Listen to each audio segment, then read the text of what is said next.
Bem-vindos a mais um vídeo, continuando o que parei no primeiro vídeo do Iluminismo à Administração do Homem. Continua aqui a leitura do livro A Crise do Mundo Moderno, do Padre Lionel Franca. Mais precisamente o capítulo 3º. Ele já começa dizendo o seguinte: em pouco mais de 2 séculos, de Lutero a Reimarus, de Descartes a Kant, é grande a distância percorrida. O assalto contra o cristianismo tornou-se mais consciente e radical. Os primeiros chefes da reforma assestaram as suas baterias contra a igreja como organização hierárquica e visível do cristianismo. Mas, com os livros inspirados, submetidos à livre interpretação da soberania individual, julgavam poder ainda salvar-lhe, com a integridade dos ensinamentos divinos, o caráter sobrenatural da religião revelada. Engano total. Apesar de alguns protestantes ainda terem a intenção de preservar algo da revelação dos ensinamentos divinos, no entanto, em oposição com a hierarquia, eles ainda tinham a intenção de preservar a religião de alguma maneira, mas se opondo, claro, à chamada religião positiva e hierárquica. No entanto, com o tempo, nós vimos que o protestantismo acabou virando uma espécie de noachismo até se tornar algo completamente em oposição à verdadeira religião. Em torno da própria essência do Evangelho, foi o século XVIII travar a sua grande batalha. Deísmo, filosofismo e iluminismo convergem os seus esforços para dar ao fato cristão um sentido puramente naturalista e reduzi-lo ao denominador comum dos outros acontecimentos da história, sob a reverência enganadora de fórmulas maneirosas ou através da explosão violenta de injúrias e ódios mal contidos. A hostilidade a Cristo é substancialmente a mesma. O racionalista do século XVIII renuncia à luz da fé, submete aos limites da própria razão individual todo o cognoscível e recusa a plenitude da vida que lhe oferece o Evangelho. Dificilmente poderia exagerar-se a gravidade da situação criada por essas atitudes. A seguir, os mentores dos novos tempos, a civilização ocidental romperia com a tradição religiosa de todo o seu passado e entraria a combater explícita ou implicitamente os valores espirituais que deram origem, energia e vida. O homem novo, que se prepara nas revoltas do século XVIII, já não quer ser cristão. Volta as costas à luz que vem do verbo da vida e pretende nortear a sua atividade moral e organizar as estruturas sociais da cidade, com os recursos escassos de uma filosofia empobrecida e estéril. A desagregação da consciência religiosa acentua-se nas classes cultas. Contemporaneamente, o pensamento filosófico, no sentido da imanência total. Descartes pusera o problema do conhecimento em termos idealistas, mas resolvera-o com afirmações de um realismo maciço. O mundo extramental apresenta ainda toda a consistência sólida de uma realidade independente que a inteligência conhece, isto é, representa com fidelidade. Em Kant, o conhecimento passa a ser construção do objeto. Se ainda se afirma incoerentemente a existência de uma coisa em si, é declará-la de todo inacessível ao espírito. O mundo do conhecimento só atinge aparências fabricadas pela projeção de formas subjetivas. O homem isola-se da realidade externa e proclama a sua independência em face das exigências objetivas de uma ordem universal. O centro do cosmos é ele, e o que, fora dele, existe ou parece existir, é mera construção do seu espírito. Há leis do mundo físico, pura criação de sua inteligência. Leis do mundo moral, simples imposição de sua vontade intangível nas prerrogativas de uma autonomia absoluta. Que falta para a apoteose do homem? Ainda tem um passo nas negações e nas afirmações, que estará consumada na antropolatria fatal. E terminando de rodapé aqui, para fugir ao idealismo absoluto e afirmar a existência da coisa em si, Kant apela para o princípio de causalidade que para ele depende apenas de uma categoria a priori do entendimento. Jacob, contemporâneo do filósofo de Königsberg, e um dos seus primeiros e mais atilados críticos, já puseram em relevo essa condição fundamental. Sem a suposição das coisas em si, eu não posso entrar no sistema. Com essa suposição, nele não posso ficar. Continuando, no terceiro momento, a evolução das ideias atinge a fase aguda da sua tragédia. Distinguirmos até aqui, em benefício da clareza analítica, os dois aspectos, negativo e positivo, do movimento geral das ideias. De um lado, acentua-se progressivamente a depreciação dos valores espirituais, que haviam alimentado a nossa civilização cristã, até certo ponto alimentam toda a civilização humana. No longo e triste caminho das negações, o homem moderno foi multiplicando as suas recusas. Recusa da Igreja como sociedade espiritual das almas, depositária dos grandes dons da caridade divina à humanidade para a realização dos seus destinos sobrenaturais.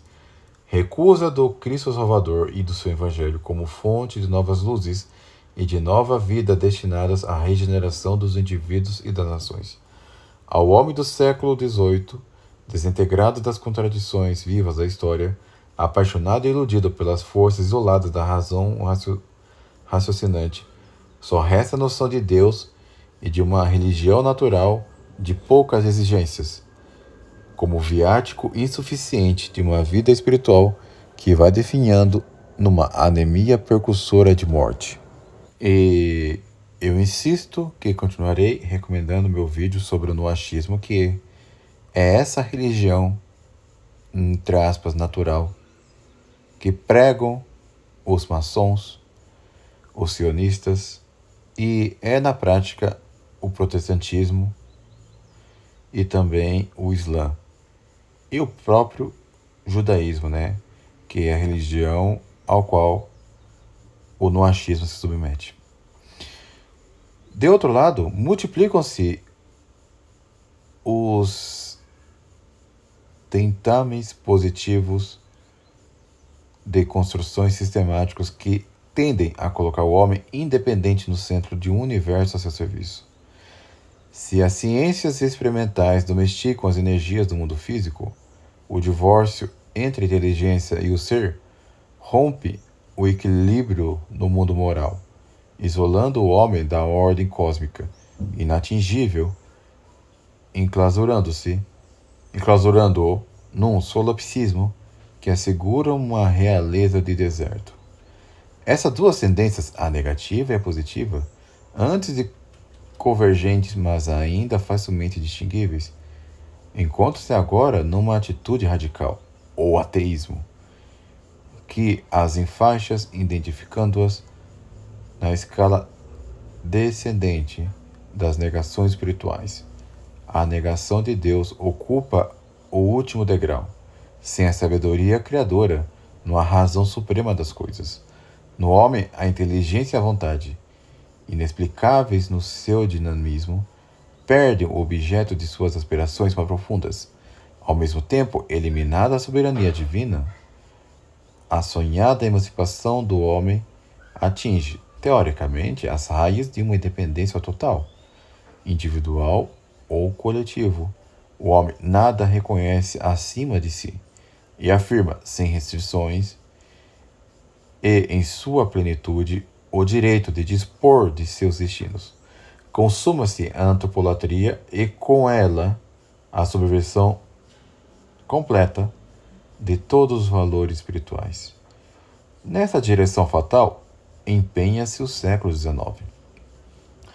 O ateísmo já não aparece agora como um fato esporádico numa consciência desarvorada. Negadores de Deus encontram-se também em outras épocas, mas como blocos erráticos que não dizem com a paisagem circunstante, isolados no meio e sem nenhuma influência sobre ele, vivem a sua negação individual, sem ressonâncias sociais de grande amplitude. Nos tempos modernos, o ateísmo apresenta-se como termo de uma longa evolução de ideias e atitudes que o foram lentamente preparando. A negação de Deus é o pressuposto de uma nova concepção das coisas, que se pretende difundir nas massas a fim de prepará-las à organização social do futuro. O que antes não passava de um fenômeno psicológico que só interessava o moralismo, transforma-se num princípio dinâmico de reconstrução ideal da nova cidade.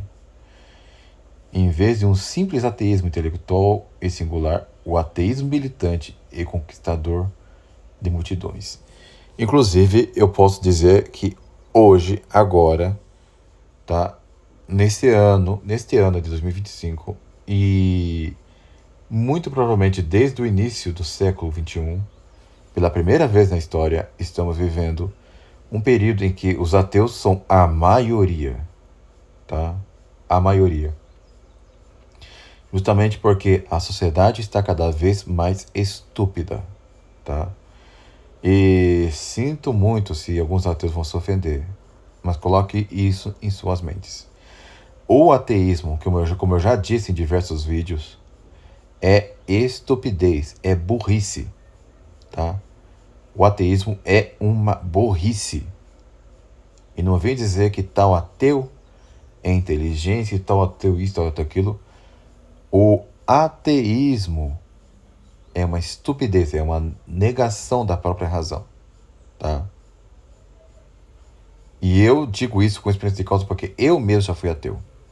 Que venha qualquer ateu apresentar qualquer argumento em favor do ateísmo, que eu refutarei com muita facilidade.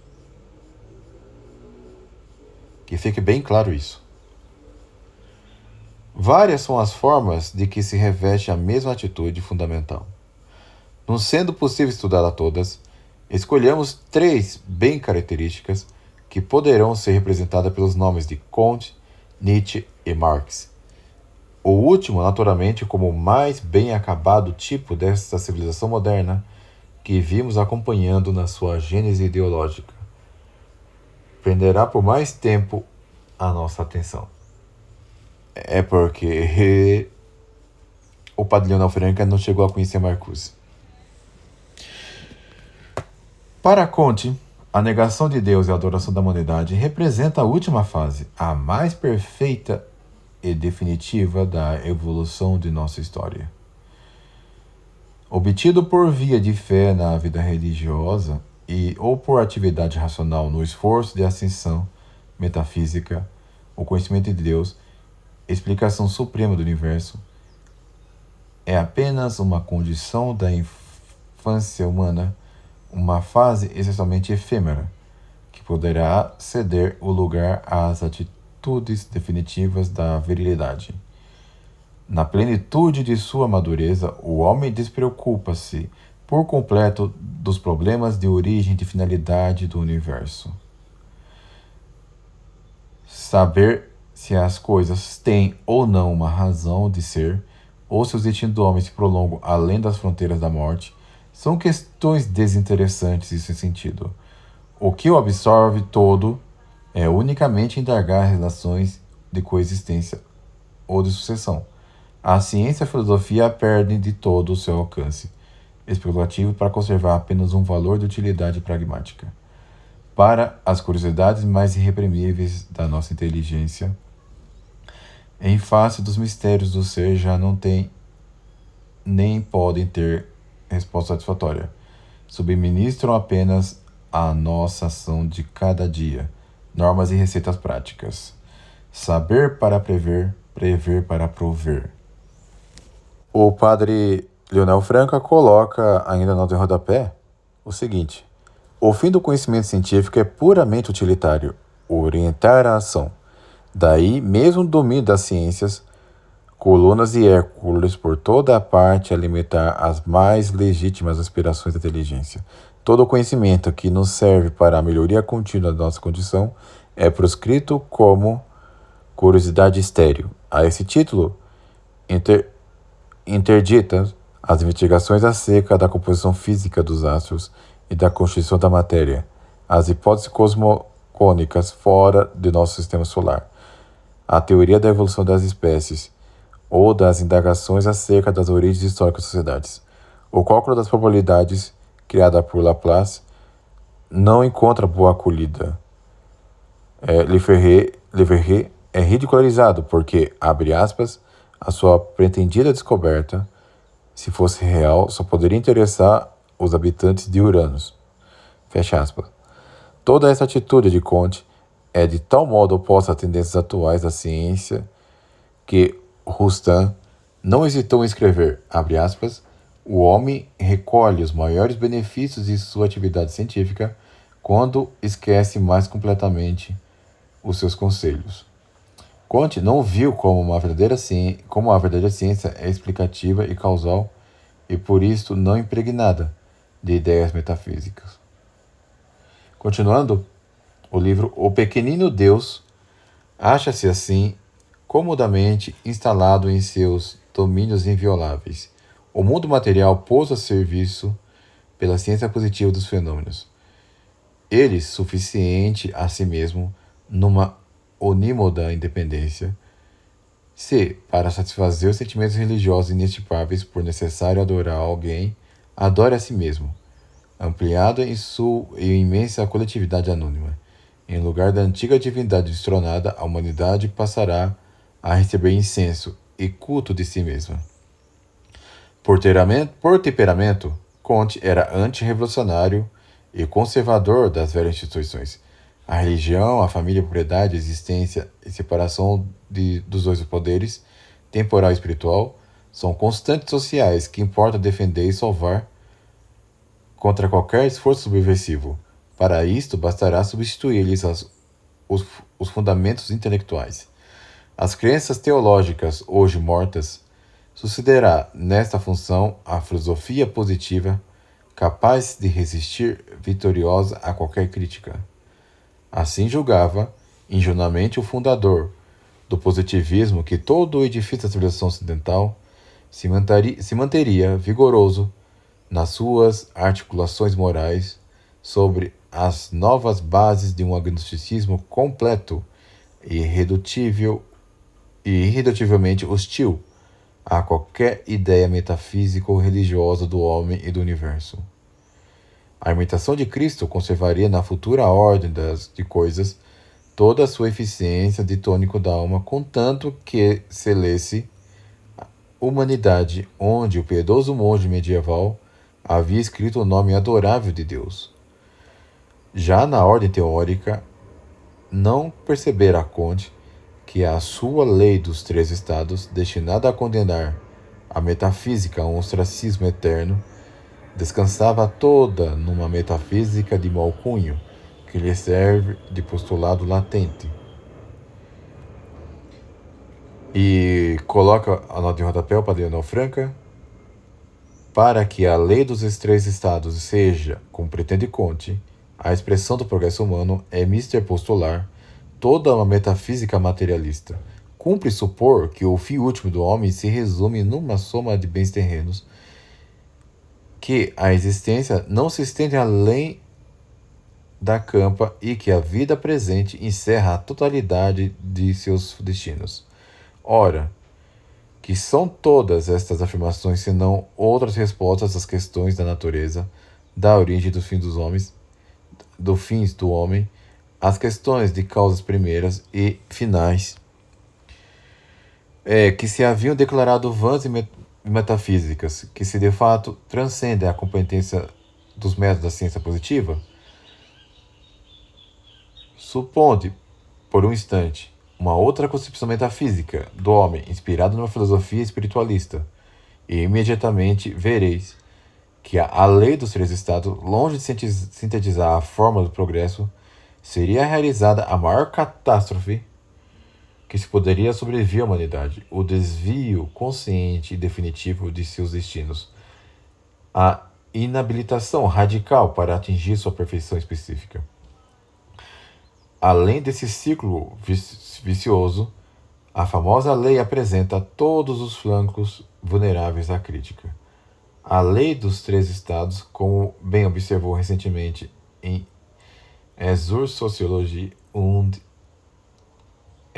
Weltanschauung, do Max Scheler, é um erro total.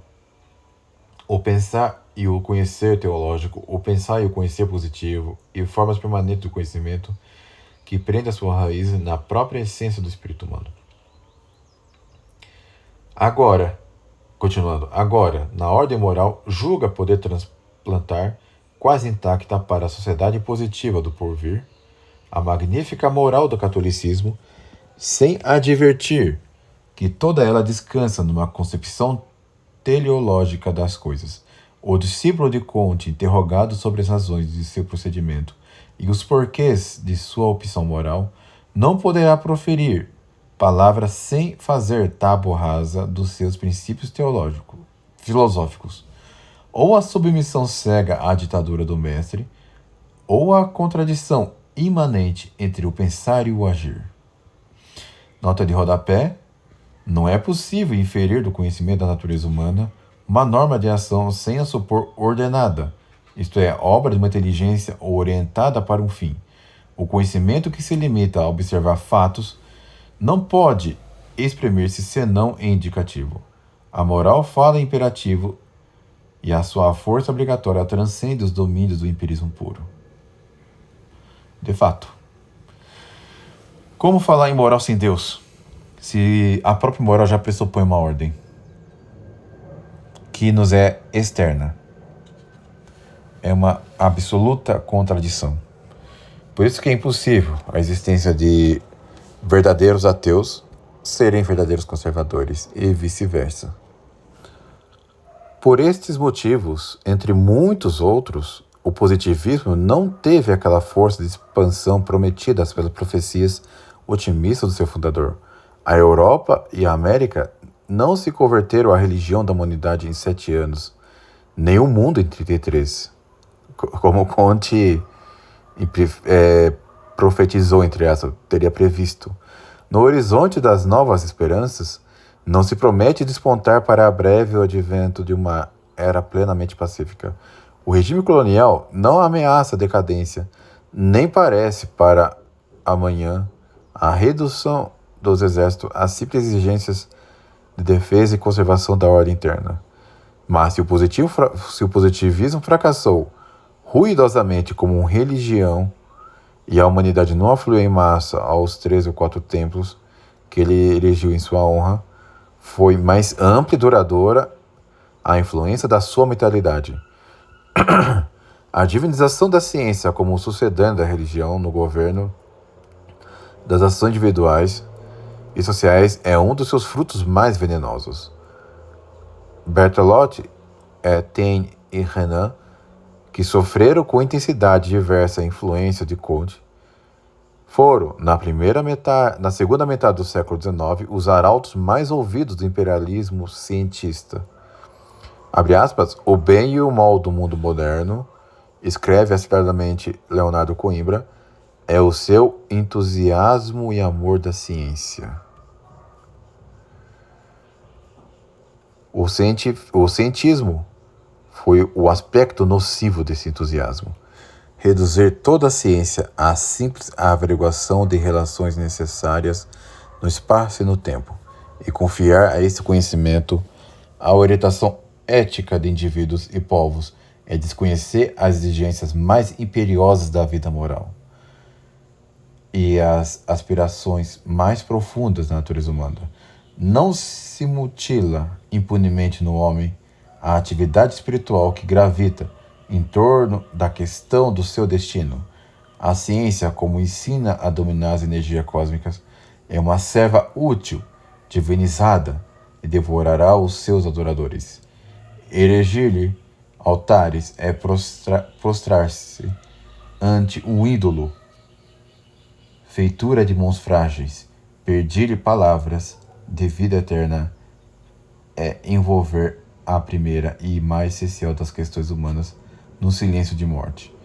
A difusão desta mentalidade, sob o culto da ciência, disfarça um ateísmo intratável e um materialismo indiscutido e injustificado. Grande quinhão de responsabilidade cabe ao positivismo contista.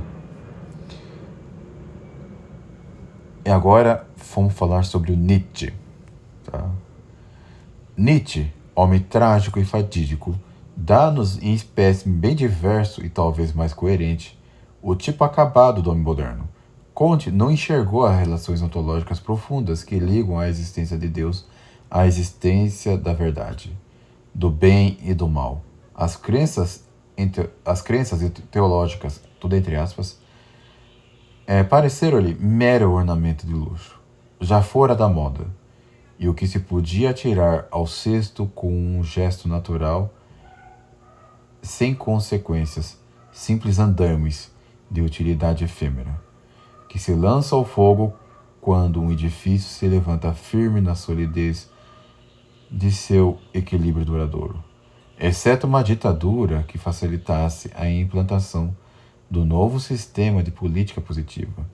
A transição do segundo para o terceiro estado far-se-ia sem abalos nem destruições, e na sociedade do futuro substituiriam intactos e bem protegidos pela nova ideologia todos os valores de verdade e de vida que nos legou a Igreja Católica, mãe de toda a nossa civilização ocidental. A família, na sua organização austera, a autoridade no exercício de sua missão de justiça, de paz e de progresso, o feixe de todas as virtudes cristãs resumidas na caridade, o altruísmo dos discípulos de Comte, continuariam a funcionar na ordem social com perfeição até hoje inatingida. A cidade do futuro, criada pelo positivismo, seria um paraíso terrestre. Doce engano da alma ledo e cego. A intenção do Comte era construir um paraíso terreno, assim como querem os socialistas e comunistas. Até porque Comte, de alguma maneira, era socialista. Mas veremos que Nietzsche é mais coerente. E veremos o porquê. Nietzsche é um ateu porque mais clarividente, menos conformista. Não há, talvez, na história, negador de Deus mais apaixonado que o arauto do super-homem, Ibermes. E por isso mesmo, aspirar à independência total de tudo e de todos, à alegria divina de Criador, sem limites e sem empeios, é pôr-se na necessidade fatal do deicídio. Abre aspas, quero abrir-vos inteiramente meu coração, amigos. Se existissem deuses, como suportaria eu não ser Deus? Logo, não há deuses. Está assim, colocado em assim, falava Zaratustra.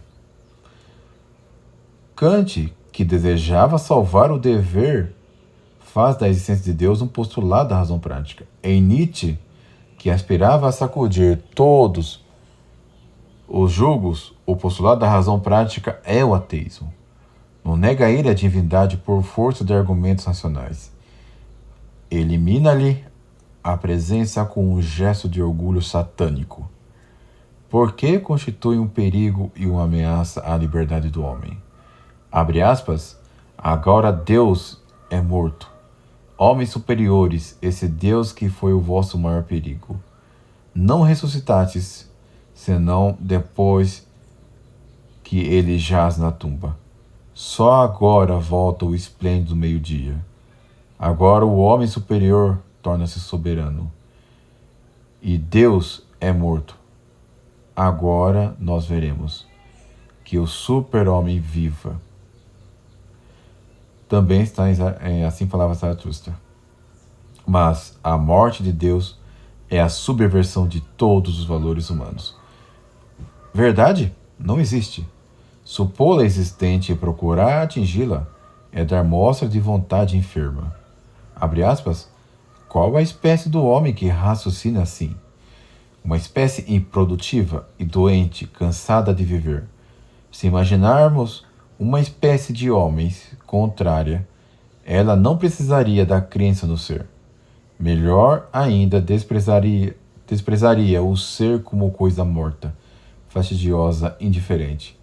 A crença que o mundo que deveria ser existe de verdade é a crença dos improdutivos que não querem criar um mundo tal como deve ser. Admitem que já existe e procuram os meios de atingi-lo. Vontade da verdade é a impotência na vontade de criar. Isso está em Der Wille zur Macht. O ser não existe, nem com ele a verdade. Tal é a grande nova que traz ao homem o super-homem. Abre aspas, suprimimos o mundo verdadeiro. Que mundo resta ainda? Talvez o das aparências? Tampouco. Ao mesmo tempo que o mundo verdadeiro suprimis o mundo das aparências. Meio-dia, instante da sombra mais curta, o fim do mais longo dos erros, apogeu da humanidade. Incipit Zaratustra. Que pensamento mais satânico e ao mesmo tempo delirante esse do Nietzsche, né? Nietzsche, como filósofo, como dizem, ele foi um bom poeta, um bom romancista, mas não passa disso. Continuando o que fala o padre Leonel Franca, o mundo é um caos, uma multiplicidade pura. A existência é simples atualidade. Esta expansão da vontade de poder no super-homem é o único absoluto. Abre aspas. A verdade não é algo que aí está, que se deve procurar descobrir, mas é uma coisa que se deve criar e dar o seu nome a uma operação. Melhor ainda, a vontade de conquistar uma vitória, a vontade que por si mesma não tem fim. Fecha aspas. Os sábios que se submeteram aos fatos e às leis e ajustam as suas afirmações às exigências da realidade são ainda dominados pelo ideal ascético, escravos de uma fé no valor metafísico, no valor por excelência da verdade. São ainda religiosos, não passam de homens objetivos, espelhos sem outro prazer que o conhecimento reflexo. Viva o homem violento, criador cesário da cultura, o homem complementar, na qual se justifica o resto da existência. O homem que é um início, uma criação, uma causa primeira. Quando os cruzados chegaram ao Oriente, conta Nietzsche, encontraram uma ordem de assassinos, baseado num princípio essencial, cujo conhecimento era segredo reservado aos altos dignatários. Abre aspas. Nada é verdadeiro, tudo é permitido. Fecha aspas. Aí está, enfim, conclui ele, a liberdade de espírito, uma palavra que punha em questão a própria fé na verdade. Como podemos perceber, Nietzsche ele tinha um delírio de grandeza de fato. E continuamos. Tudo é permitido. E a moral? Muleta para estropiados. O que ensinam sob os nomes mais sagrados, inclusive o de virtude, as morais utilitárias, sociais ou espiritualistas são valores de declínio e aniquilamento.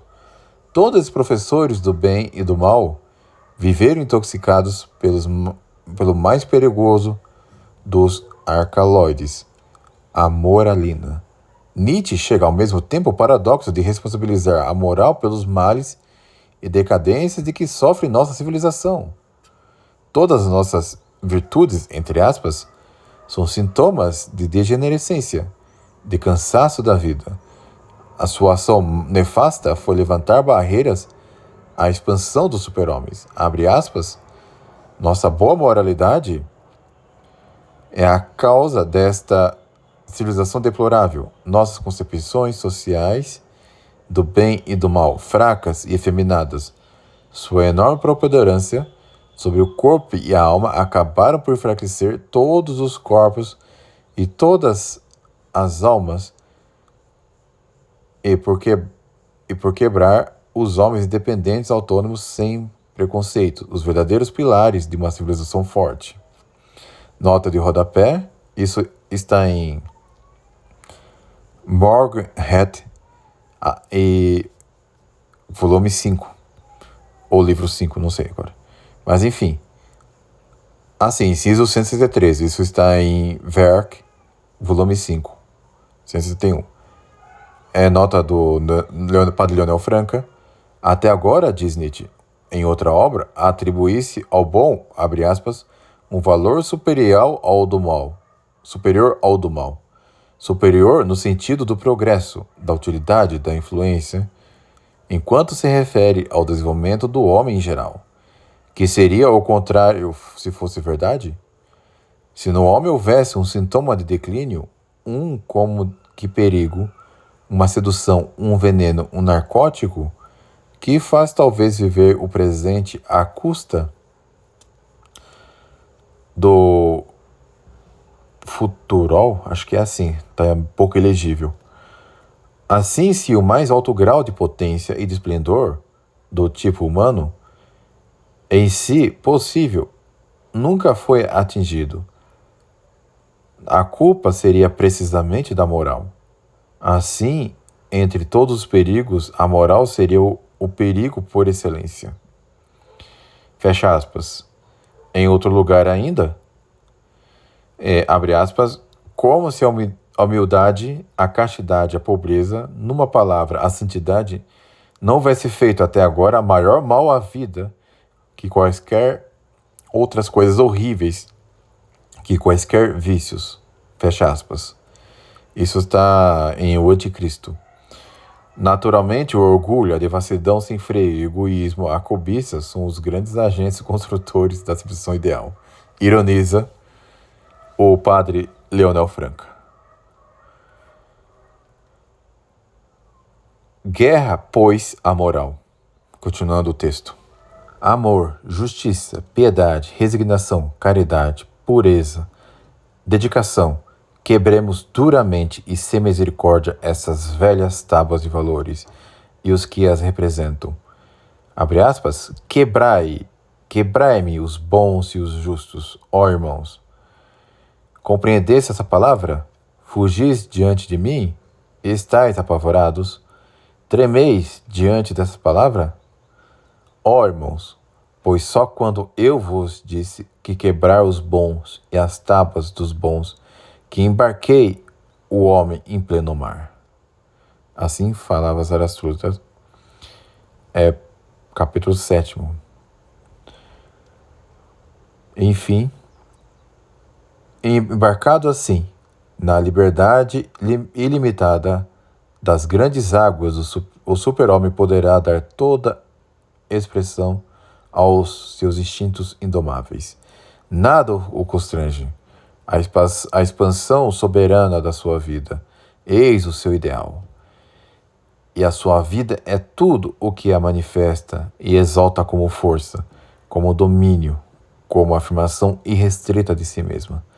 Abre aspas, se me demonstrarem que os instintos qualificados de maus pela moral atual, como dureza, a crueldade, a astúcia, a audácia temerária, a índole batalhadora, serve para aumentar a vitalidade do homem, eu direi sim ao mal e ao pecado. Se eu descobrir que a verdade, a virtude, o bem, numa palavra, todos os valores venerados e respeitados até aqui pelos homens são prejudiciais à vida, eu direi não à ciência e à moral. Fecha aspas. Está consumada a inversão de todos os valores morais. Esta vida, para cuja exaltação se diz não à ciência e à moral, e sim ao mal e ao pecado, é a consagração incondicionada do egoísmo, Abre aspas, o que glorifica o eu e santifica o egoísmo, e sabe na verdade o que diz, é este, o vate. Ei-lo que vem e se aproxima, o grande meio-dia. Fecha aspas. Assim falava Zaratustra. E na alma de Nietzsche, plasmada de soberba luciferina, a religião só poderia despertar reações de inaudita violência. E uma nota de rodapé: a hipertrofia do eu assume em Nietzsche proporções inéditas na história do orgulho humano. Abre aspas, ele se vê a si mesmo troneando sobre as nuvens e os grandes do céu e da terra. Os Goethe, os Shakespeare, os Wagner, os Kant, o Schopenhauer, Platão e Aristóteles, e o próprio Cristo, como escabelo de seus pés. Fecha aspas. Isso está em E. Mauerhoff. É um livro com nome pronunciável aqui que não vou ler. Mas tem uma outra citação interessante. Abre aspas. Dei à humanidade o livro mais profundo que ela possui, o meu Zaratustra. Brevemente dar-lhe-ei o mais independente. Fecha aspas. E isso está em assim. Ah, tá. Isso está em Gottsen Dämmerung, inciso 51. Aí continua o Padre Leão Franca. A alusão à vontade de poder de que o anticristo iria fazer parte. O seu aparecimento marca uma era na história da civilização. É o início de uma nova égira. A revolução começará logo e prolongar-se-á por milênios. Abre aspas. Juro-vos, escrevia ele a Brandes, no novembro de 1888, que, dentro de 2 anos, toda a terra se contorcerá em convulsões. Sou uma fatalidade. Fecha aspas. E ainda, abre aspas, os milhares de séculos por vir só hão de jurar por mim. Fecha aspas. Essa imensidade de orgulho e estigma revelador da loucura dos últimos anos. Irrita a princípio, mas acaba por excitar na alma uma grande compaixão por este infeliz desequilibrado. Nietzsche era, digamos assim, louco de pedra, de dar dó. Contra os valores religiosos, mais ainda do que contra os intelectuais e morais, vibra ele em esforços exasperados o seu gesto iconoclasta. O cristianismo, sobretudo, que tão mal aprendera através do pessimismo choramingão de Schopenhauer, excita-lhe acessos de cólera chamejante. Se a origem da religião em geral, que prende a um caso de alteração da personalidade, e o nascimento do cristianismo explica-se por um fenômeno de ressentimento do povo judeu, povo decadente, irritado na sua senilidade. Por isto, a tendência da nova religião é dirigir-se a todos os deserdados e opor-se ao dominador. As grandes paixões que exaltam o super-homem.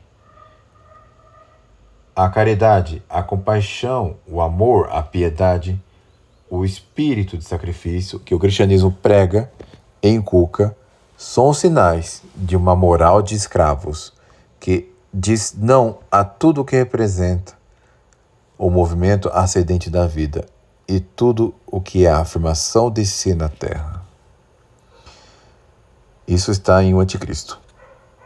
É preciso reabilitar a vida, o corpo, a terra. Abre aspas, os irmãos, diz Zaratustra, permanecei fiéis à terra com toda a força de vossa virtude. Reconduzi a terra como eu, a virtude extraviada. Sim, reconduzia para o corpo e para a vida, a fim de que ela dê um sentido à terra, um sentido humano. Fecha aspas. E faltou colocar aqui uma nota de rodapé ainda, que diz assim, abre aspas, A origem da religião reside em sensações externas de poder que colhe o homem de surpresa e lhe parecem estranhas. O homo religious ingênuo decompõe-se em várias pessoas. A religião é um caso de desdobramento da personalidade, uma espécie de temor e de terror de si mesmo. Fecha aspas, está indo à vontade do poder. E o Max Scheler, em uma outra rodapé, como coloca o Padre Leonel Franca, diz o seguinte: tomou a sério a acusação de ressentimento atirada à moral cristã, pela paixão exasperada de Nietzsche, e deu-lhe uma refutação magistral em seu livro Von Umsturz der Werte. Continuando. É preciso amaldiçoar tudo o que se opõe aos grandes instintos criadores. Guerra a uma religião que prega o amor, a doçura, a comiseração dos fracos, e ensina a igualdade de direitos essenciais do homem, e se opõe à aristocracia dos espíritos, que proclama o dogma do pecado e implora a salvação de um Deus redentor, que inculca a obediência e acende esperanças imortais. A negação da vida será o consolo de degenerados sem recursos vitais. Abre aspas, o homem em que é grande a abundância da vida, Dionisos, o homem dionisíaco, não só se compraz no espetáculo do terrível e do quietante, mas gosta do fato terrível em si mesmo, de todo o luxo de destruição, de desagregação, de negação, a malvadez, a insânia, a fealdade, parece-lhe de algum modo permitidas, em consequência de uma superabundância capaz de transformar cada deserto em um país fértil. Fecha aspas. Com o andar dos séculos, este ódio entranhado ao cristianismo se foi exasperando em paradoxismos de energúmeno. As suas duas últimas obras, que ele não chegou a publicar, mas outros publicaram por ele, o quarto livro de Zaratustra e o Anticristo, destilam em jato contínuo a blasfêmia na sua expressão mais satânica. Depois de escrever, essa inteligência soberba eclipsou-se nas trevas de uma loucura sem remédio. E manual de rodapé, são tantas imundices do Novo Testamento que é prudente calçar as luvas antes de lê-lo. Em todo o Evangelho há um homem digno de nossa estima, Pilatos, o representante romano. Condena o cristianismo contra toda a igreja cristã, levanta mais terríveis acusações que ainda subiram aos lábios de um acusador. Ela é a maior de todas as corrupções. Chama o cristianismo a grande maldição, a grande corrupção íntima, o grande instinto de vingança, para o qual não há meio bastante venenoso, oculto, subterrâneo, pequeno. Eu o chamo o imortal estigma de opróbrio da humanidade. Isso está em O Anticristo, inciso 62. Padre Leonel Franca anota: uma pena cristã recusa-se a continuar essas transcrições, que vão num crescendo infernal até atingir a pessoa adorável de Cristo e o próprio Deus na sua majestade 3 vezes santa. Esse daí é apenas uma palhinha das blasfêmias de Nietzsche. O quão homem, este homem é diabólico. É para vocês terem uma ideia deste verdadeiro satanista. Porque todo ateu, em alguma medida, é satanista. Eu vos ensino o super-homem, colocado entre aspas. Todos os ídolos antigos jazem por terra em frangalhos. Todas as velhas tábuas, com seus valores e decadências, partidas para sempre. A verdade, o bem, Deus, envolvidos na mortalha das coisas que viveram e já não vivem. Abre aspas, o super-homem é o sentido da terra. Diga a vossa vontade, que o super-homem seja o sentido da terra. Fecha aspas. O novo herói não é o homem de ciência, nem o moralista, nem o religioso. Não será o sábio ou o santo. Será o dominador. Seu ideal será o ideal de força. Vontade de poder. Leben ist will zur Macht. É o bom, abre aspas, tudo o que exalta no homem o sentimento do poder, a vontade de poder e o próprio poder. Fecha aspas. A ação, eis o único valor. Mas ação sem relação a nenhuma finalidade externa, sem respeito a nenhuma norma interior. Ação livre, autônoma, independente, absolutamente de tudo. A ação que se afirma sem outra razão de ser, senão a própria afirmação. Agir por causa de ou para isto ou aquilo é ligar a vontade a outra coisa ou a outrem.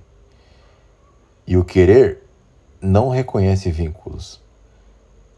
É um querer de Criador, e o Criador cria por criar. É a medida de todas as coisas e de todos os valores. Abre aspas. Este eu afirma o mais lealmente o seu ser. Este eu que cria, que quer e dá a medida e o valor das coisas. Fecha aspas. Nota o rodapé, como a continuação dessa mesma citação. Ninguém sabe ainda o que é o bem e o mal, a não ser o Criador. É Ele que cria o fim dos homens e dá o seu sentido, o seu valor à terra. Ele só que cria o bem e o mal de todas as coisas. Fecha aspas. O seu caminho é único, diz o Padre Leão Franca. Ele o traça, ninguém o seguiu antes. Depois ninguém o seguirá. Abre aspas. Segue o teu caminho de grandeza. É mister agora que a tua melhor coragem seja não ter caminhos atrás de ti. Segue o teu caminho de grandeza. Ninguém aqui irá em teu seguimento. Teus próprios passos apagam o teu caminho atrás de ti. E assim, do teu caminho está escrito impossibilidade. Fecha aspas. É assim falava Zaratustra. Assim é que o super-homem, nesse isolamento orgulhoso, se eleva à altura de uma vida insensata e triunfal. Não há nenhuma ordem de valor, ordem do ser, nem ordem dos fins. A existência cifra-se na afirmação do ato, nas relações com os outros. O herói de Nietzsche nada perde de sua soberania inatingível. Ele é a razão suprema da humanidade, e a humanidade só existe para ele. A concepção nietzschiana é altamente aristocrática. A família humana divide-se em duas categorias bem distintas. A dos privilegiados que conseguem instalar-se além das fronteiras do bem e do mal e dão à história o seu sentido. Abre aspas, nem o Estado, nem o povo, nem a humanidade existem para si mesmos. A sua finalidade reside nos seus cimos, nos grandes indivíduos, fecha aspas. Esta é a fórmula do prólogo a Wagner. Encontra-se mais tarde, para além do bem e do mal, substituída por esta outra. Abre aspas. Um povo é a volta que dá a natureza para chegar a 6 ou 7 grandes homens. Fecha aspas. Depois colocar aqui. Ao lado desses raros espécimes superiores, a massa, o rebanho, para os quais deve vigorar a moral comum da resignação, do trabalho, da obediência e da humanidade, a moral dos escravos, porque, abre aspas, a escravidão pertence à essência de uma cultura, fecha aspas. E continuando, abre aspas, o essencial em toda a aristocracia boa e sã é aquela que não se sinta como função da comunidade, mas como o seu sentido e a sua mais alta justificação, e por isso sacrifique em boa consciência inumeráveis homens que, por sua causa, devem ser rebaixados e reduzidos a homens imperfeitos, a escravos e instrumentos, fecha aspas. Imolar como animais as multidões humanas, ao próprio egoísmo, com dureza e com alma de aço, sem piedade nem compaixão. É o direito inatingível do super-homem que dá sentido à terra e a razão de ser à humanidade. Abre aspas, estas novas tábuas, irmãos, coloco eu diante de vós. Sede duros, fecha aspas. Que coisa mais satânica, né? É o pensamento de Nietzsche. Transportada ao campo das relações internacionais, essa concepção da vida transfigura-se na apoteose de guerra. Abre aspas, deveis amar a paz como meio de novas guerras, e mais a paz curta do que a longa. Vós dizei que é boa causa que santifica a guerra. Eu vos digo, é a boa guerra que santifica qualquer causa. A guerra e a coragem fizeram as maiores causas do que o amor ao próximo. Fecha aspas. E porque todo esse esforço do super-homem, qual a esperança luminosa que acende nos horizontes do futuro? Marcha assim a humanidade para um porvir melhor, razão de tantos trabalhos e compensação de tantos sacrifícios? Não, o seu fadário é volver num círculo eterno. A teoria do retorno periódico de todas as coisas, revividas do paganismo, foi o que de melhor encontrou este Fausto revoltado contra toda a lei e toda a ordem presente de coisas, para exaltar o entusiasmo da humanidade. O mundo aparece-nos como, abre aspas, transformando-se eternamente num vai e vem, com todos os enormes anos de retorno, com o fluxo perpétuo de suas formas, indo do mais simples ao mais complicado, do mais calmo, do mais rígido e do mais frio ao mais ardente, mais selvagem e mais contraditório, para voltar em seguida da multiplicidade ao mais simples, do jogo das contradições às alegrias da harmonia, afirmando-se a si mesmo nessa uniformidade que permanece a mesma no curso dos anos, bendizendo-se a si mesmo, porque é o que deve eternamente voltar, senão um vir a ser que não sabe o que é saciedade, desgosto, fadiga. Este mundo que é o mundo tal qual concebo, este mundo dionisíaco, da eterna criação de si mesmo, da eterna destruição de si mesmo, esse mundo misterioso das volúpias duplas, para o meu, para além do bem e do mal, sem finalidade, a não ser a finalidade que reside na felicidade do círculo, sem vontade, a não ser um círculo que possui a boa vontade de seguir o seu velho caminho, sempre ao redor de si mesmo, e só ao redor de si mesmo esse mundo quereis o seu nome? Uma solução para todos os enigmas? Este mundo é a vontade de poder, e nada mais. Está no seu livro A Vontade de Poder. Inciso 1067. O amor desse destino implacável que tende à destruição periódica de tudo é o único viático do herói. Abre aspas, a minha fórmula para a grandeza de um homem, notava Nietzsche no seu diário em 1888. É o amor fati, o amor do destino, não querer mudar um fato, no passado, no futuro, eternamente. Não só suportar a necessidade, nem ainda dissimulá-la. Todo idealismo é uma mentira, em face da necessidade, mas amá-la. Fecha aspas. Amar o mundo sem valores e sem possibilidade de progresso. Amar esse espetáculo desolador, em que a um eterno torturado nem sequer é lícito desejar o termo de sua tortura. Uma economia humana onde não há redenção para o mal, nem para a esperança, nem esperança para o sofrimento. O universo desenrolará as suas combinações de atingir o seu ômega e recomeçará pelo alfa a leitura de seu monótono alfabeto, Sísifo há de impelir sempre, costa arriba, o rochedo, que lhe há de rolar sobre sua cabeça. Prometeu há de sentir, sem repouso, recrescer-lhe as entranhas devoradas pelo abutre infatigável. Nietzsche, na tensão de um esforço eternamente frustrado, há de contemplar em ciclo sem fim as suas aspirações efêmeras de super-homem malograrem nas trevas de uma loucura sem remédio. E, nota de rodapé, depois de haver composto o Anticristo, Nietzsche, como é sabido, foi salteado por um acesso de loucura que na última década de sua existência lhe turvou de todo o juízo. Impossível não ver nessa desgraça uma lição memorável da providência.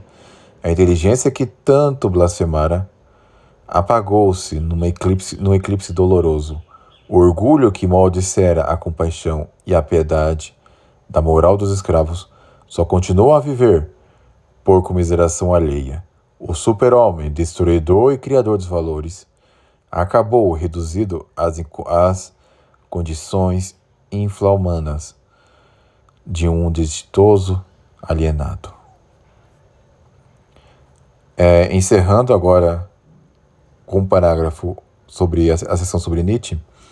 No seu Et Homo, escreveu Nietzsche: não sou homem, sou dinamite, o homem da fatalidade, o homem mais temível que ainda existiu.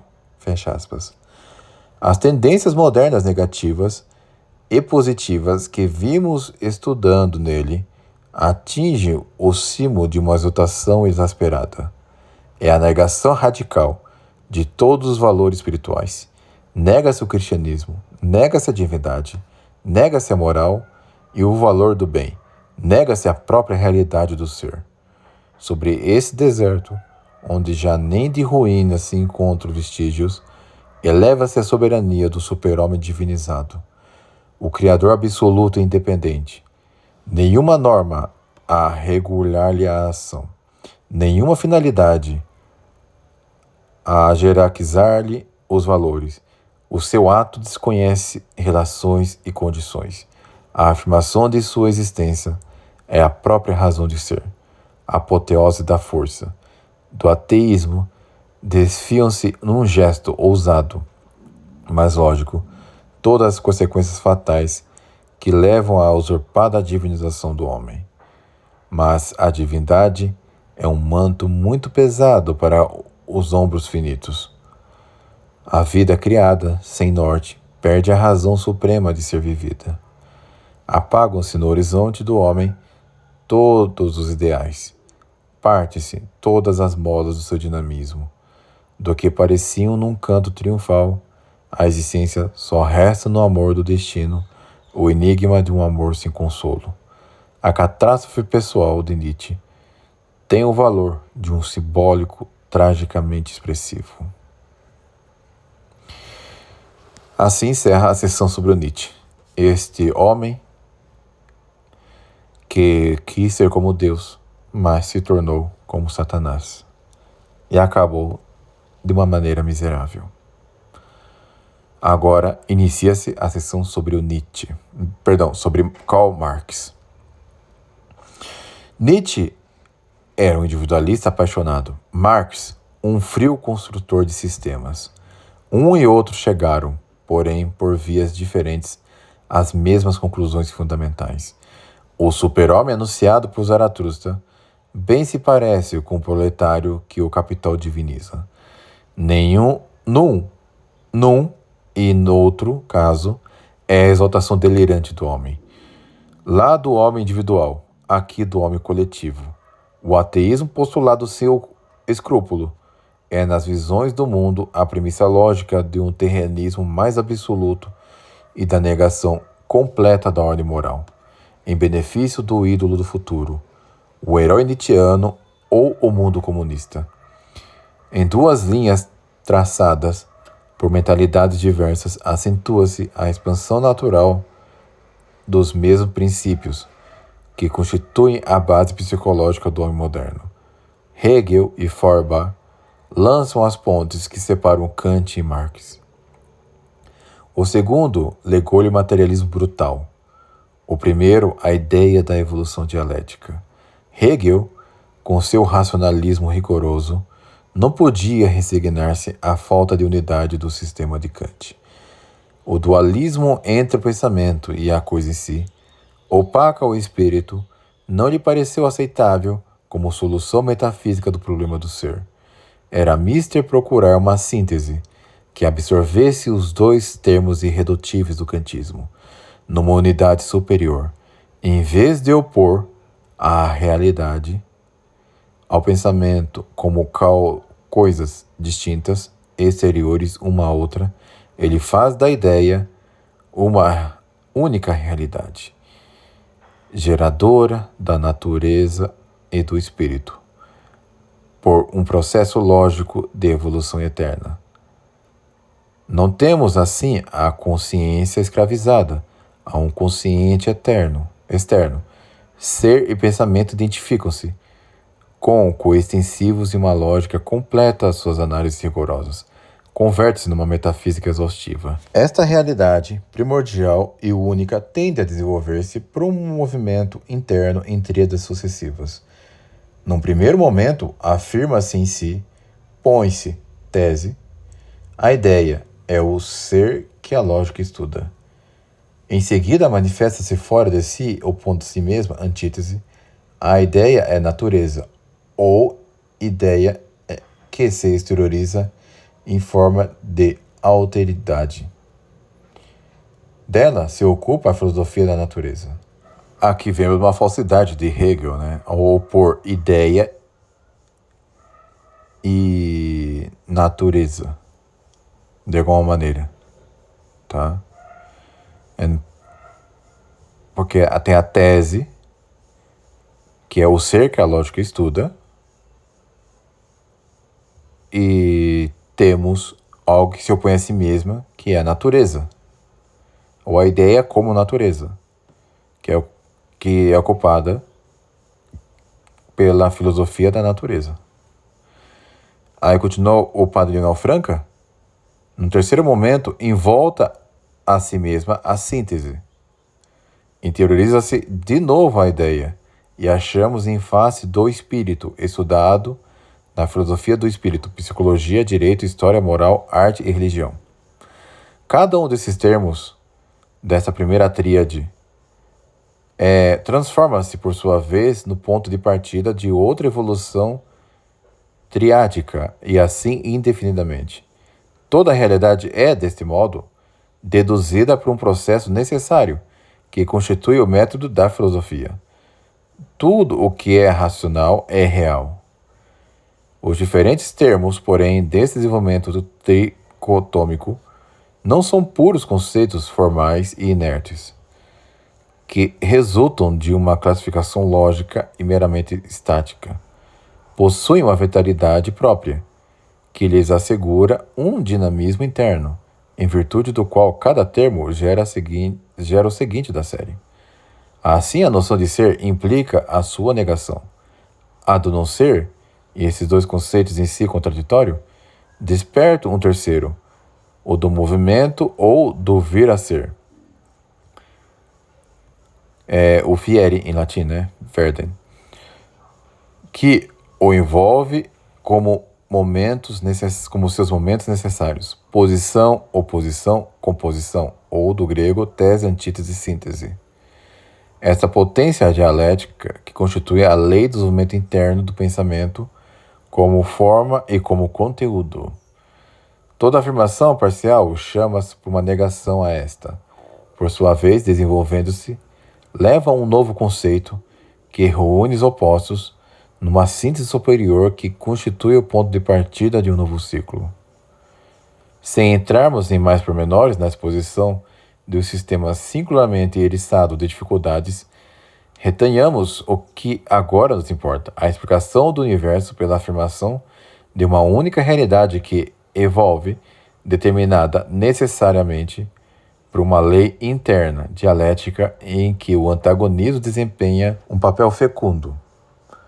Sobre a herança de Hegel, que na década de 1830 a 1840 atingira em Berlim o zênite de sua glória, Bem depressa desviaram-se os seus discípulos. Os conservadores, a direita hegeliana, desejavam salvar o patrimônio integral do mestre.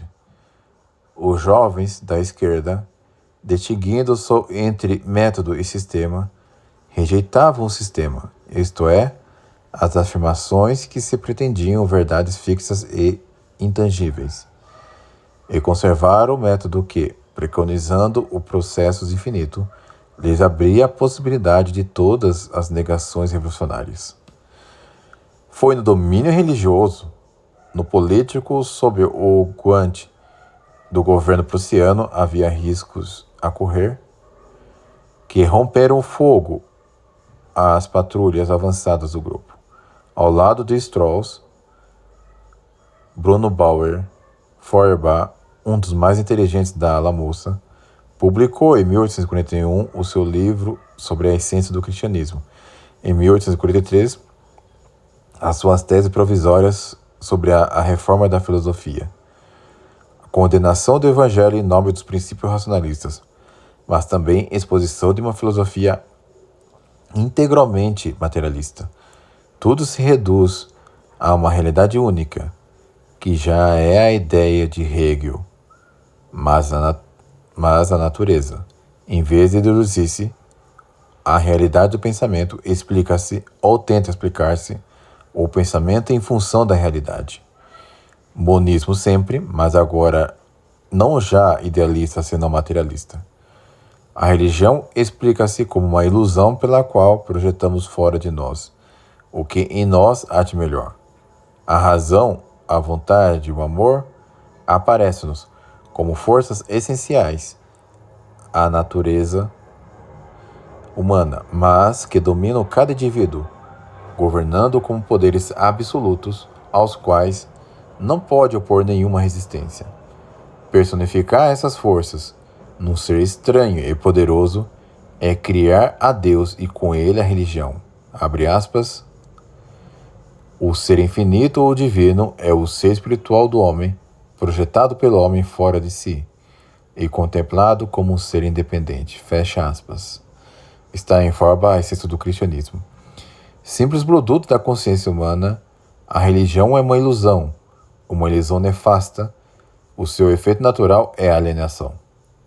Esse conceito, que já se encontra em Hegel, mas aplicado ao domínio do pensamento, toma em Feuerbach uma importância mais ampla que repercutirá profundamente em Marx.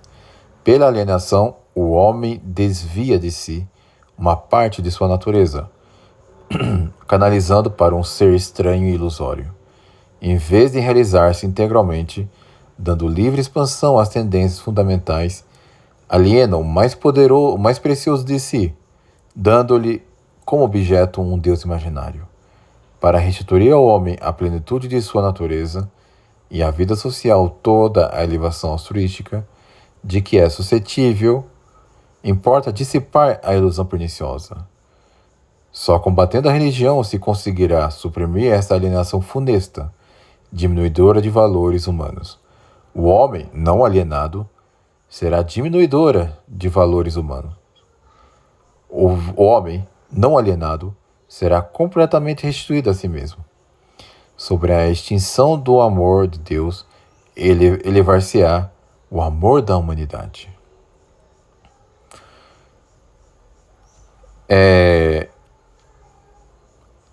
Isso mostra bem que Nietzsche e Marx não necessariamente se opõem. Eles confluem de maneiras distintas para o mesmo fim.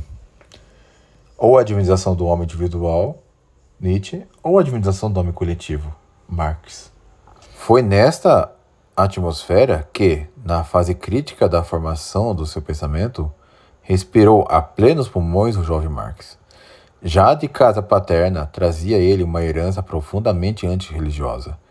Seu pai, descendente de antigos rabinos, antes de fazer-se protestante, embebera-se largamente no racionalismo do século XVIII. Carlos, ou Karl, de Karl Marx, depois de frequentar um ano a Universidade de Bonn, transferiu-se em 1836 para Berlim e, no ano seguinte, estava em contato com os jovens hegelianos. A influência de Hegel e principalmente de Feuerbach foi então decisiva. Apesar de criticar mais tarde um e ao outro, e mais a Hegel do que a Feuerbach, Marx ficou sempre tributário a ambos dos princípios informadores de seu pensamento. Aceitou, sem ulteriores averiguações, o materialismo de Feuerbach e a sua crítica antirreligiosa. A explicação primária do fato religioso pela alienação constituiu até o ponto de partida de suas elucubrações posteriores. O autor de A Essência do Cristianismo vira na religião uma diminuição do homem e na luta antirreligiosa um meio de libertação e reintegração da nossa natureza, na plenitude de suas riquezas. Por que motivo, porém, produziu-se esta alienação? E qual meio eficaz para fazê-la cessar? Eis o problema que se pôs aos olhos de Marx, e ao qual Feuerbach não dava uma resposta satisfatória. A causa, pensava Marx, deverá procurar-se no homem, não porém no homem abstrato em si, vestígio de velhas ideologias, mas no homem real e concreto, isto é, no homem tal qual vive na sociedade. É na organização atual da vida coletiva que se encontra a raiz primeira desta diminuição desumanizadora. A alienação religiosa tem sua origem na alienação social. Cumpre, portanto, examinar o homem social para discernir a origem e o remédio do dualismo funesto. Mas o homem social resulta das relações sociais, e estas traduzem as condições econômicas dependentes, em última análise, das relações de produção. E eis Marx na necessidade de estudar economia para descobrir a chave da solução ao problema inicial. Importa encontrar uma alienação econômica que explique, como reflexo, a origem da alienação religiosa. Importa ainda discernir, na lei da evolução histórica, os sintomas da necessidade interna de desaparecimento do antagonismo social gerador da alienação econômica. Cessando a luta de classes sociais, desaparecerá a alienação econômica e, com ela, a alienação religiosa, sua projeção irreal. O comunismo prestará ao ateísmo um serviço definitivo. Não há meio mais eficaz de dar combate à religião do que modificar as condições de vida e de atividade que lhe deram origem, que só a podem conservar. E assim, a orientação das investigações econômicas do futuro autor do Capital já se acha de antemão traçada pelos postulados de sua metafísica materialista. Do ateísmo nasceu o comunismo. A ideologia econômica social do marxismo verá oferecer a luta antirreligiosa que constituía o ponto central no programa dos jovens hegelianos. O auxílio de uma doutrina de ação e de transformação da sociedade é o passo para o ateísmo militante. O materialismo dialético orientou, pois, Marx para o estudo da economia política. Foi nessa ocasião, em 1841, que se estreitaram as relações com Engels e, provavelmente sob suas indicações, se iniciaram os contatos intelectuais com os socialistas franceses e os economistas ingleses. Aqui e ali colheu ele os elementos de que precisava para a elaboração de sua síntese econômico-social. Em assunto já tão discutido, lembremos apenas os pontos fundamentais. A satisfação das exigências materiais da vida leva o homem a pôr-se em contato com o mundo físico que o envolve. Mas enquanto o animal não o modifica nem o transforma, o homem tende a agir sobre a natureza adaptando-se a ela. Dessa atividade nascem espontaneamente as relações de produção e, com elas, as relações sociais. E, pois, pelo trabalho, que o homem se exterioriza e põe algo de si, das suas forças e da sua inteligência, no objeto por ele criado. sob a pena de se ver esbulhado de si mesmo, é mister que tire todo o proveito do produto de sua atividade, e assim o reintegre em si mesmo.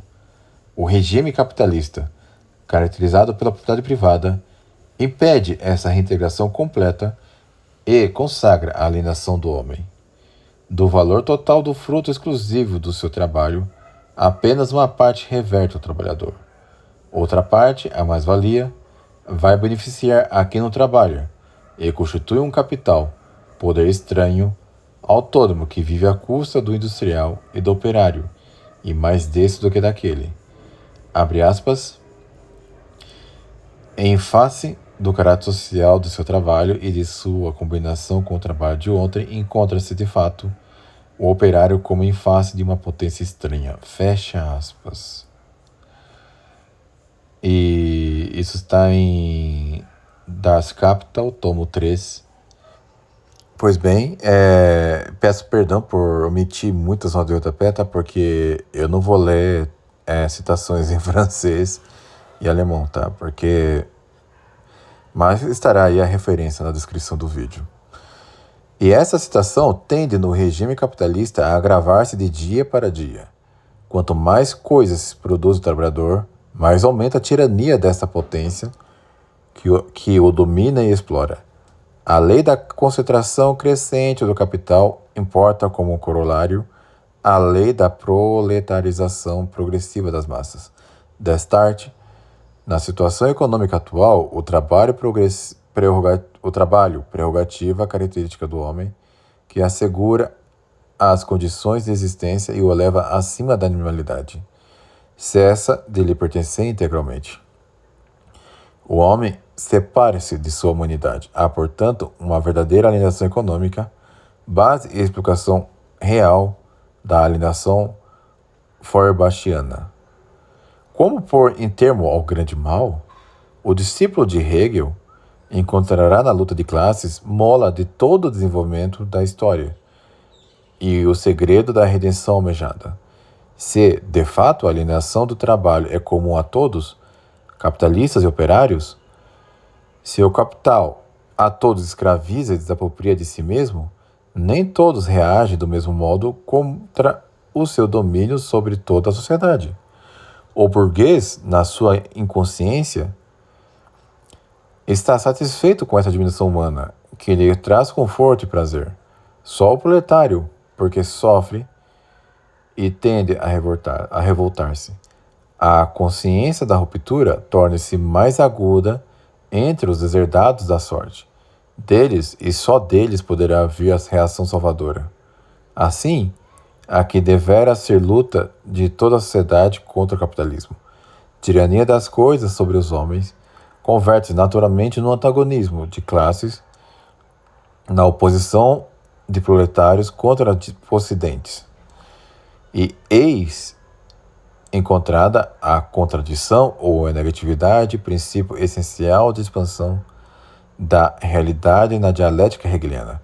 Esboça-se assim perfeitamente transposto para o domínio econômico o ritmo já conhecido da evolução da ideia. Uma posição inicial, tese, a provocar pelo seu desenvolvimento uma oposição, antítese, que prepara em uma nova ordem as coisas de uma integração superior dos contrários. Síntese. O capitalismo, ou regime de propriedade privada, implicando, pelas condições que impõe ao trabalho, uma alienação humana. Luta de classes, provocada pela consciência viva dessa alienação do proletariado, que se opõe e tende a negar não só o capitalismo, mas toda a sociedade. O comunismo, ou fase última de síntese, em que, eliminada a propriedade individual, desaparecem os capitalistas e operários numa sociedade sem classes. Assim, em virtude desse materialismo dialético, a humanidade marcha fatalmente através de oposições e lutas inevitáveis para o comunismo derradeiro, momento dialético da história social, conquista de uma paz imperturbável.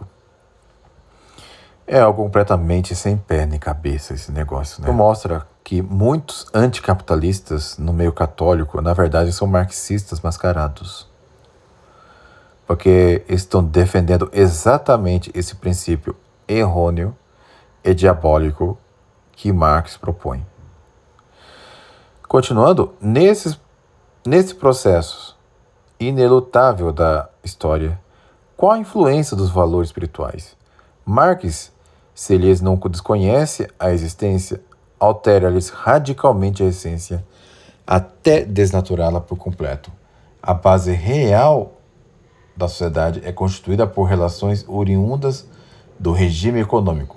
Sobre este fundamento, elevam-se as superestruturas ou articulações de conceitos abstratos, que constituem as várias ideologias e explicam a existência da filosofia, do direito, da moral e da religião. Uma vez constituídas as superestruturas, agem umas sobre as outras e reagem todas sobre a base econômica. Assim, a moral e a religião e a arte não só exercem entre si ações recíprocas, mas podem ainda influir sobre as relações de produção.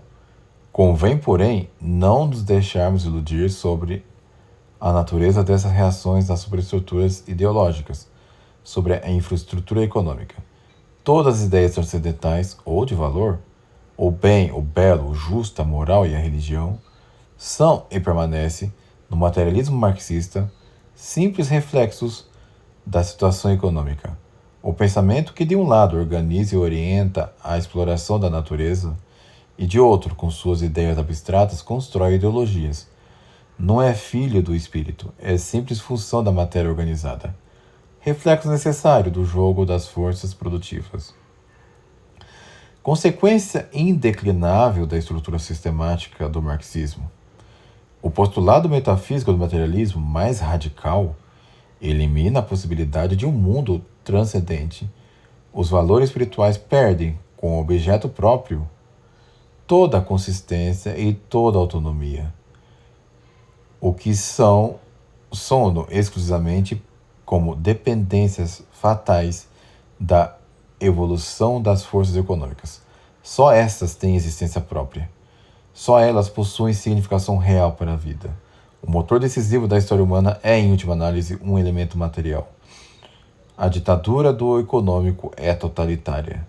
Abre aspas, não é coincidência dos homens que determina a maneira de ser. É, pelo contrário, a maneira de ser social que lhe determina a consciência. Fecha aspas.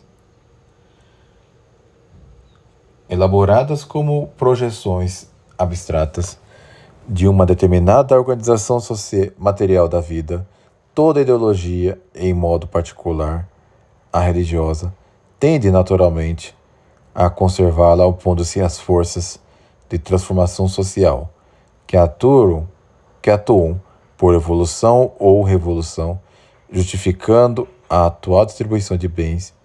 A religião é explorada pela classe capitalista contra os trabalhadores.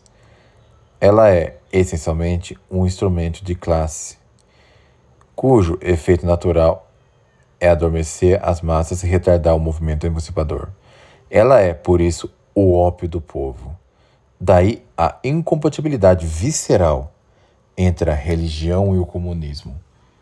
O ódio de morte que lhe consagra os discípulos de Marx é alimentado pela própria estrutura orgânica de toda a sua sistematização filosófica. A religião, porque nos fala de uma ordem transcendente de valores, é uma ilusão funesta, porque elaborada como superestrutura de um regime econômico de exploração, tende com seus dogmas e seus preceitos a perpetuar essa situação de sofrimento que lhe deu origem.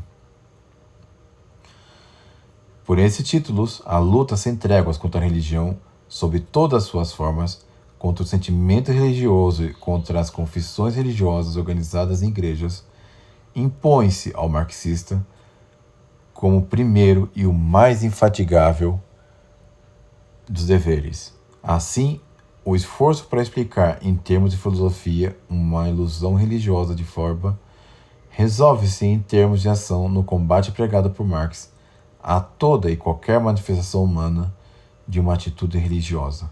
O ateu especulativo deu um passo adiante e transformou-se em ateu militante.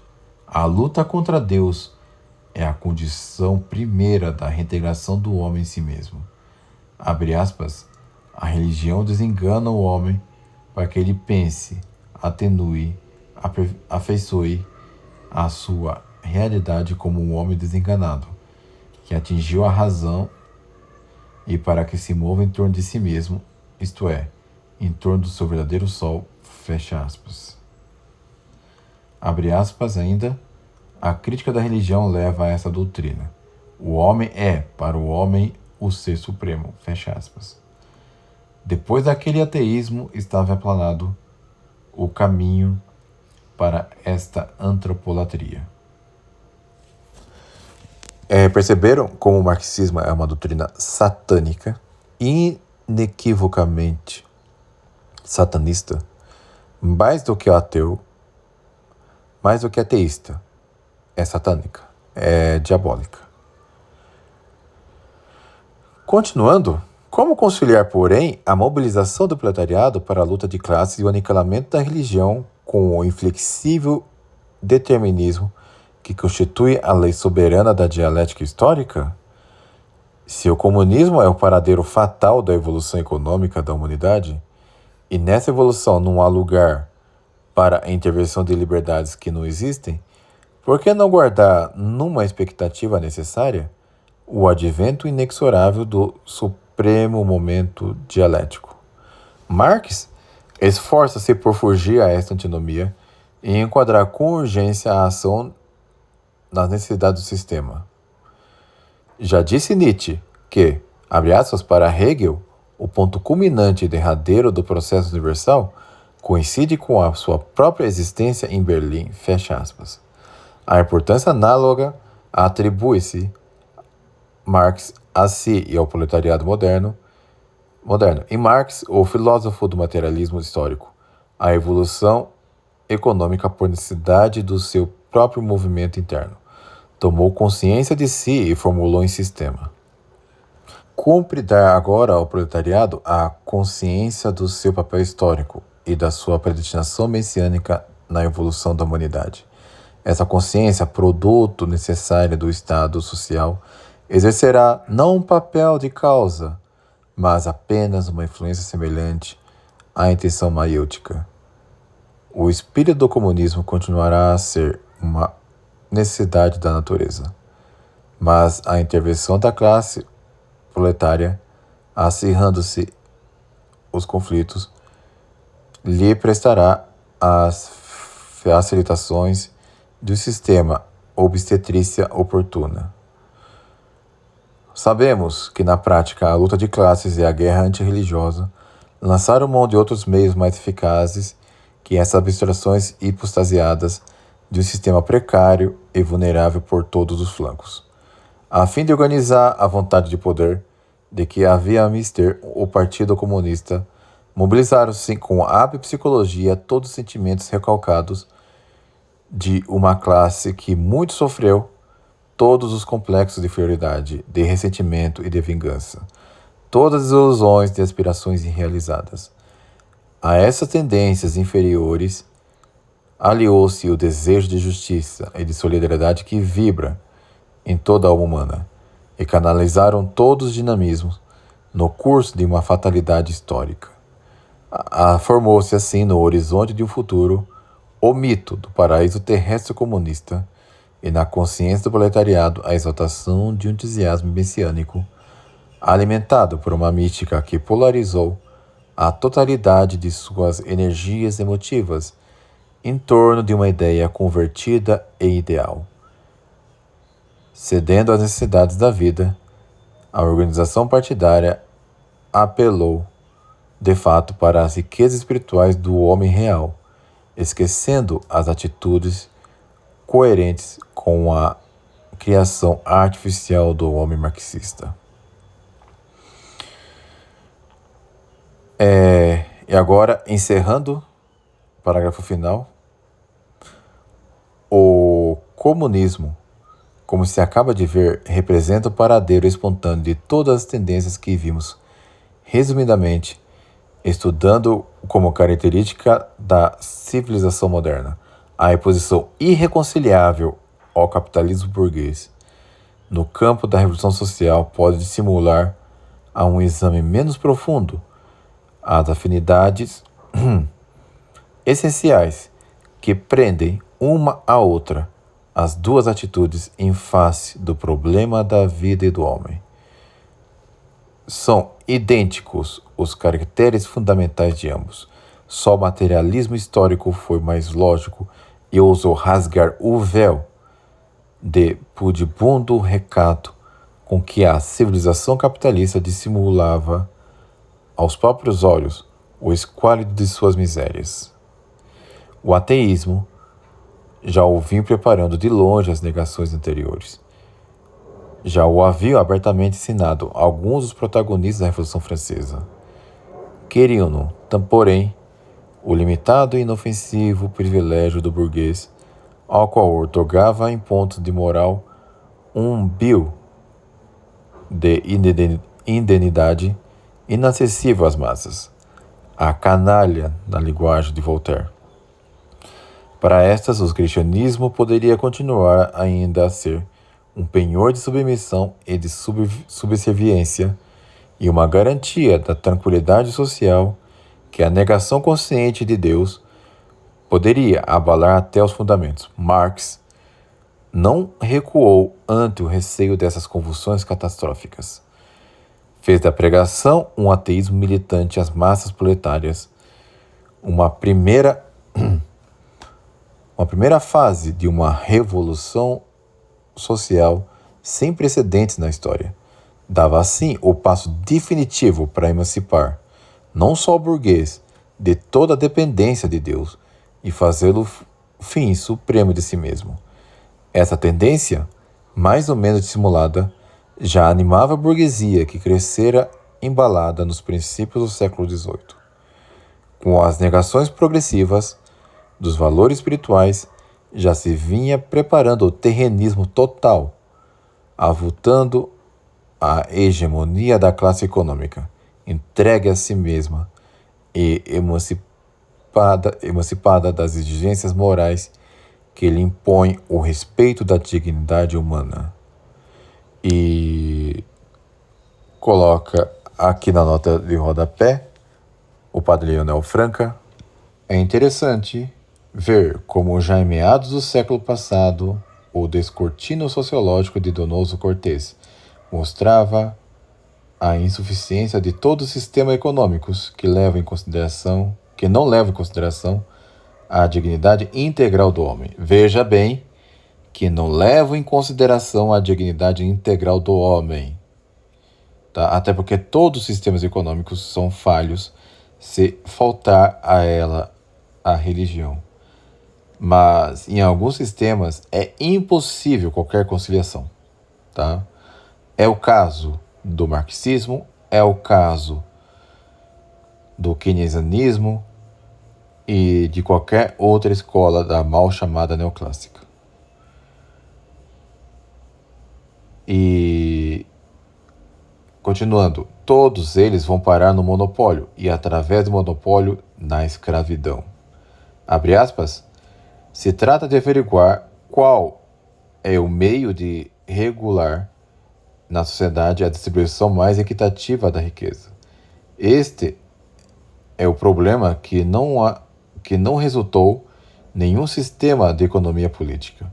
O sistema dos economistas políticos antigos ia parar no monopólio por meio das restrições. O sistema dos economistas políticos liberais vão parar no mesmo monopólio pelo caminho da liberdade, pelo caminho da livre concorrência que produz fatal e inevitavelmente o mesmo monopólio.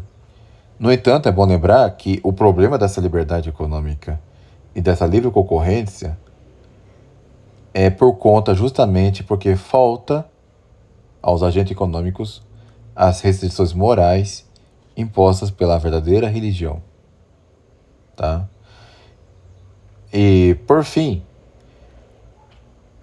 por último, o sistema comunista, que vai aparar ao mesmo monopólio por meio do confisco universal, depositando toda a riqueza pública na mão do Estado.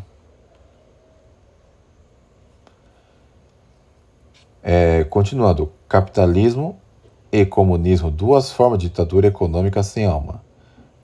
Capitalismo aqui entendido como essa economia desprovida, tá, de senso religioso e moral. Numa e noutra, em graus diversos, a mesma pretensão quimérica de construir sem Deus a cidade das almas e resolver sem o infinito o problema do homem. Longe de trazer uma solução aos males orgânicos da civilização capitalista, o marxismo levaria ao paroxismo a sua crise fatal. Abre aspas. A filosofia bolchevista, como profundamente observa Christopher Dawson, é simplesmente a reductio ad absurdum dos princípios implícitos na moral burguesa e por isso não oferece nenhuma resposta real às suas fraquezas e deficiências. Ela toma o nadir do desenvolvimento espiritual da burguesia da Europa pelo zênite de uma nova ordem, que está em Increase in Religion and Culture. Christopher Dawson é um autor muito interessante, tá, que recomendo, mas com algumas ressalvas porque ele era um pouco liberal, tá? Pois bem, meus amigos, encerro aqui esse vídeo longo que mostra passo a passo de como nós saímos do iluminismo para a divinização do homem. Começando lá pelos iluministas como Voltaire e encerrando-se aqui no mais puro e absoluto materialismo do diabólico Karl Marx, esse verdadeiro anticristo que surgiu na Terra. Vou colocar também um acréscimo que pode ajudar a complementar o exposto aqui, que é Satanópolis, que é uma análise da chamada Cidade Infernal Nova. Eu coloco também o Ocultismo e a Franco-Maçonaria, que vão ajudar a entender a toda essa questão, tá? E também o Noachismo, a religião do anticristo. Encerro aqui, então, esse vídeo. Considerem a ser membros do canal, a seguir nas redes sociais. Fique com Deus e até o próximo vídeo.